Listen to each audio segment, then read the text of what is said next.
नमस्कार दोस्तों, जय मां भारती। साल 1990, स्थान मालेगांव। गिरना रिवर ब्रिज के नीचे रात के अंधेरे में नदी किनारे एक जोर का धमाका होता है।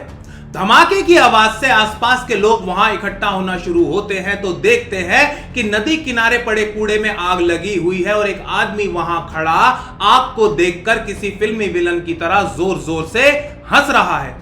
जैसे ही इस आदमी की नजर भीड़ पर पड़ती है, यह घबरा जाता है और उल्टी दिशा में भागना शुरू कर देता है। भीड़ भी इसके पीछे लग जाती है और इसको आखिरकार पकड़ लेती है। इसकी पिटाई करने के बाद इसको पुलिस के हवाले कर दिया जाता है। पुलिस जब इस आदमी की शिनाख्त करती है, इसका बैकग्राउंड खंगालती है तो उनके होश उड़ जाते हैं। यह कोई छोटा मोटा काम करने वाला आम आदमी नहीं था, बल्कि एक पढ़ा लिखा डॉक्टर था। एक डॉक्टर जिसने कभी लोगों की जान बचाने की कसम खाई थी, आज अपने ही देशवासियों की जान का दुश्मन बन बैठा था। यह डॉक्टर किसी भी कीमत पर भारतवर्ष में शरिया का परचम लहराता हुआ देखना चाहता था और इंटेलिजेंस ब्यूरो किसी भी कीमत पर इसको रोकना। लेकिन सवाल यह उठता था कि आखिर इसको रोका कैसे जाए। 90s के मुंबई में धार्मिक भावनाएं बहुत ज्यादा सुलग रही थीं और वोट बैंक्स की पॉलिटिक्स का एक नया अध्याय शुरू हो चुका था। ऐसे माहौल के बीच इस सन की डॉक्टर और देश की इंटेलिजेंस एजेंसीज के बीच में एक चूहे बिल्ली का खेल शुरू हो जाता है। आखिर इस चूहे बिल्ली के खेल में जीत किसकी होने वाली थी, सीबीआई और आईबी की या फिर इस सन की डॉक्टर की, जिसको मुंबई पुलिस ने नाम दिया था डॉक्टर बॉम्ब। जानेंगे एस्पियोनाज स्टोरीज के आज के episode the crazy doctor bomb में।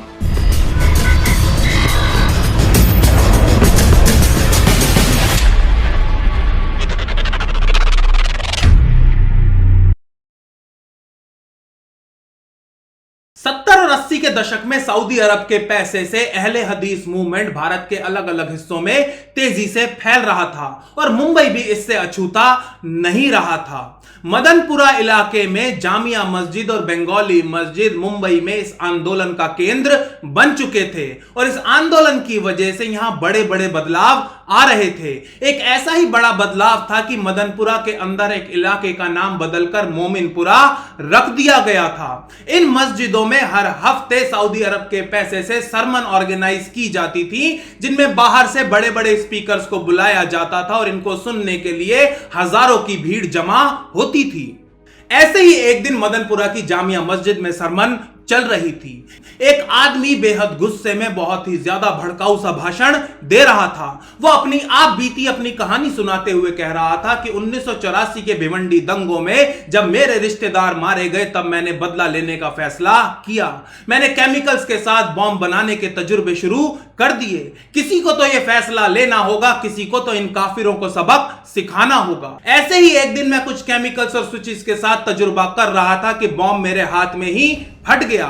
यह कहते हुए यह आदमी अपना आधा कटा हुआ हाथ हवा में उठाता है और कहता है, नाराए तदबीर। मस्जिद में इकट्ठी सारी भीड़ एक आवाज में बोलती है, अल्लाहू अकबर। दर्शकों की इस भीड़ में बैठा एक दरमियाने कद का ठीक वाला अधेड़ उम्र का आदमी बड़े ध्यान से स्पीकर को सुन रहा था। लेकिन भीड़ के ज्यादातर लोगों और इस आदमी के बीच में एक बहुत बड़ा अंतर था। यह आदमी मदनपुरा के ज्यादातर लोगों की तरह कोई छोटा मोटा काम करने वाला आदमी नहीं था, बल्कि जे क्रांट मेडिकल कॉलेज से एमबीबीएस किया हुआ एक डॉक्टर था और मुंबई के जाने माने कूपर हॉस्पिटल में एक्सरे डिपार्टमेंट का हेड था। इसका नाम था डॉक्टर जलीस अंसारी और यह मदनपुरा की बीआईटी चौल में रहता था। डॉक्टर जलीस अंसारी आज इस स्पीकर का फैन बन चुका था और किसी भी हालत में उसका शागिर्द बनना चाहता था। भड़काऊ भाषण से डॉक्टर अंसारी को अपनी ओर खींच लेने वाले इस स्पीकर का नाम था सैयद अब्दुल करीम उर्फ टूंडा।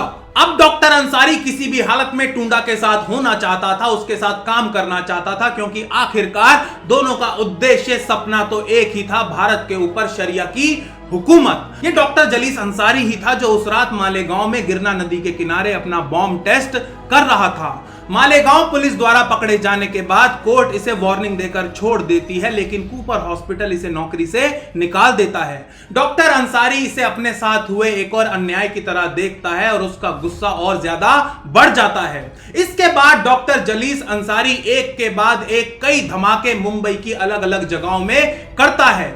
जिसमें ज्यादातर मुंबई पुलिस के ठिकानों, पुलिस स्टेशन, रेलवे स्टेशन और लोकल ट्रेन को निशाना बनाया जाता है। रेलवे पुलिस और मुंबई पुलिस इन धमाकों से बहुत ज्यादा अचरज में पड़ जाती हैं, क्योंकि इन धमाकों में कोई पैटर्न नहीं था, ये बिल्कुल रैंडम थे और इनमें किसी की जान भी नहीं गई थी। क्योंकि इन धमाकों में रेलवेज को भी निशाना बनाया गया था, जो कि सेंट्रल गवर्नमेंट की प्रॉपर्टी है, इसलिए यह केस सीबीआई को सौंप दिया जाता है। सीबीआई जल्द ही इन धमाकों के तार डॉक्टर जलीस अंसारी से जोड़ लेती है, लेकिन एक प्रॉब्लम थी, सीबीआई के पास उसकी इन्वॉल्वमेंट के पुख्ता सबूत नहीं थे और इसलिए सीबीआई डॉक्टर अंसारी को अरेस्ट करने में हिचकिचा रही थी। दूसरी बड़ी प्रॉब्लम यह थी कि 90 के दशक का मुंबई धार्मिक रूप से सुलग रहा था।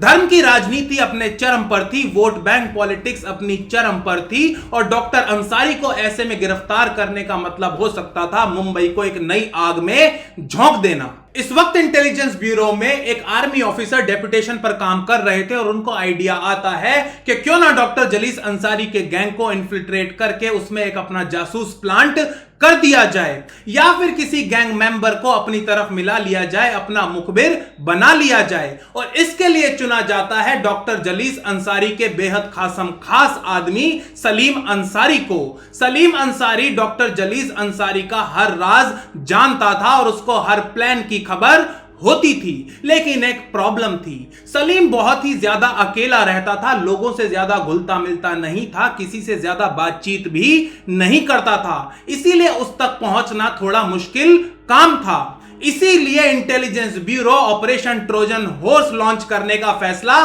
करती है। इस ऑपरेशन के तहत इंटेलिजेंस ब्यूरो के एक ऑफिसर को डॉक्टर अंसारी के गैंग में प्लांट किया जाना था और सलीम अंसारी के करीब आना था। इसके बाद जल्द ही एक जवान आदमी माजागांव डॉकयार्ड पर सुपरवाइजर की नौकरी ज्वाइन करता है। यह था तो हिंदू, लेकिन हिंदुओं से बहुत ज्यादा नफरत करता था। यह अपने मुस्लिम वर्कर्स के साथ बैठकर घंटों घंटों हिंदुओं को गाली देता था और मुसलमानों के साथ इस देश में कितना अत्याचार हो रहा है उसका बखान करता रहता था। अपनी इन्हीं बातों की वजह से यह सलीम अंसारी की नजर में जल्द ही आ जाता है। दोनों एक साथ कैंटीन में लंच करने लगते हैं और दिन का ज्यादातर समय एक साथ बिताने लगते हैं।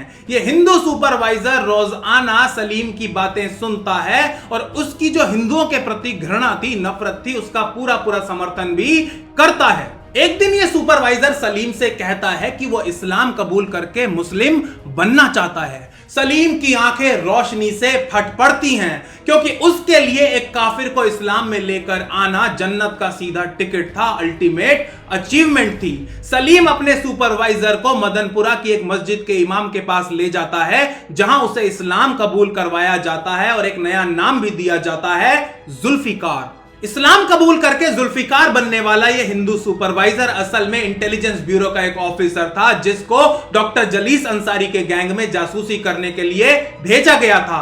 इसका कोड नेम था ट्रोजन हॉर्स। ये जुल्फिकार अपना नाम ही नहीं बदलता, बल्कि गैंग मेंबर्स का भरोसा जीतने के लिए इस उम्र में अपना खतना भी करवाता है और अरबी भाषा भी सीखना शुरू कर देता है। मस्जिद में बैठकर रोज लोगों के लिए कुरान का पाठ भी करता है। इसी वजह से गैंग के मेंबर्स इसके पास आने लगते हैं, ये उनका भरोसा जीतने लगता है और जल्द ही हर शनिवार की रात ये गैंग के सीनियर मेंबर्स के साथ बिताना शुरू कर देता है। अब सुनार की तरह खटखट नहीं, बल्कि लोहार की तरह धन धन करना होगा। अभी तो हमने अथॉरिटीज को थोड़ा सा हिलाया है, लेकिन अभी हमें कोलाहल पैदा करना होगा, सरकार को झुकाना होगा, कुछ बड़ा करना होगा।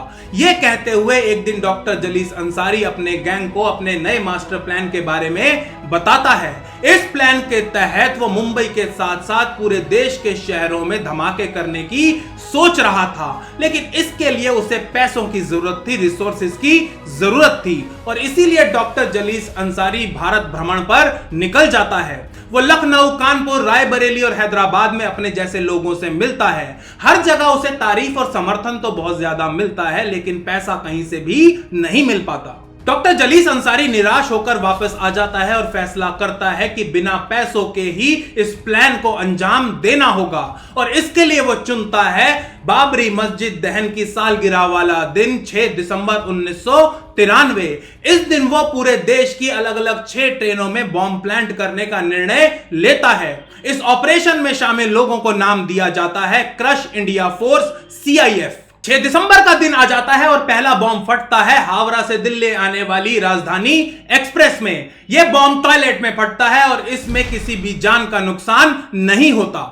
ऐसे ही मुंबई, सूरत, हैदराबाद समेत कई शहरों में ट्रेन को निशाना बनाया जाता है। इन सब में से केवल हैदराबाद निजामुद्दीन राजधानी वाले ब्लास्ट में 2 लोग मारे जाते हैं, बाकी धमाकों में एक भी मौत नहीं होती। डॉक्टर जलीस अंसारी गुस्से से दंदना उठता है। दूसरी बार उसके प्लान पर पानी फिर चुका था, लेकिन डॉक्टर अंसारी अकेला निराश नहीं था। अपना सब कुछ दांव पर लगाकर आईबी के लिए जासूसी कर रहा जुल्फिकार भी बहुत ज्यादा निराश था, क्योंकि वो इन धमाकों को रोकने में नाकाम रहा था, जो कि उसका ऑब्जेक्टिव था। उसे इस प्लान से बिल्कुल बाहर रख दिया गया था, लूप से बाहर रखा गया था, इसीलिए उसे इस ऑपरेशन की जरा भी भनक नहीं थी।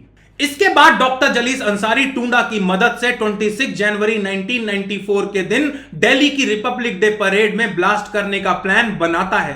उनके पास प्लानिंग के लिए 1 महीने से ज्यादा का समय था और निर्णय लिया जाता है कि उनकी टीम 15 जनवरी को ही दिल्ली पहुंच जाएगी, क्योंकि 20 जनवरी के बाद दिल्ली में सिक्योरिटी बहुत ज्यादा टाइट हो जाती है। इस बार जुल्फिकार को भी इस ऑपरेशन का हिस्सा बनाया जाता है। जुल्फिकार जानता था कि वो ऐसा होने नहीं दे सकता और उसे कुछ भी करके इस स्ट्राइक को प्रीएम्प्ट करना ही होगा। जुल्फिकार आईबी में अपने सीनियर ऑफिसर्स को तुरंत इन्फॉर्म कर देता है, लेकिन दिक्कत अब ये आती है कि होम मिनिस्ट्री से सारी अप्रूवल्स और क्लियरेंसेस लेने में बहुत ज्यादा समय लगने वाला था और आईबी के पास समय नहीं था। उधर उस वक्त के महाराष्ट्र के मुख्यमंत्री शरद पवार के ऊपर भी बाला साहब ठाकरे के नजदीक होने के इल्जाम लग रहे थे और इसी वजह से वो अपने माइनॉरिटी वोट बैंक को लेकर बहुत ज्यादा चिंतित चल रहे थे और डॉक्टर जलीस अंसारी को गिरफ्तार करने जैसा कोई भी कदम उनके माइनॉरिटी वोट बैंक को खत्म कर सकता था। इन सब के बीच आईबी का एक ऑफिसर 20 दिसंबर 1994 के दिन होम मिनिस्ट्री में क्रश इंडिया फोर्स के ऊपर एक रिपोर्ट फाइल करता है।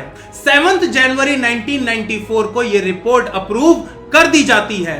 इसके बाद ट्रोजन हॉर्स यानी कि जुल्फिकार को रातों रात गैंग से निकालने का फैसला लिया जाता है। 7 जनवरी 1994 को जुल्फिकार और सलीम अंसारी को रात के अंधेरे में बाईकुला स्टेशन की तरफ पैदल चलते हुए देखा जाता है, जिसके बाद उनको कभी भी दोबारा नहीं देखा गया।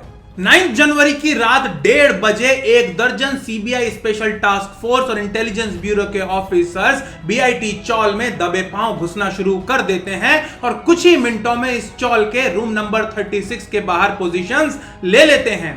सीबीआई के इंस्पेक्टर रमन त्यागी दरवाजा खटखटाते हैं। डॉक्टर जलीस अंसारी की पत्नी दरवाजा खोलती है।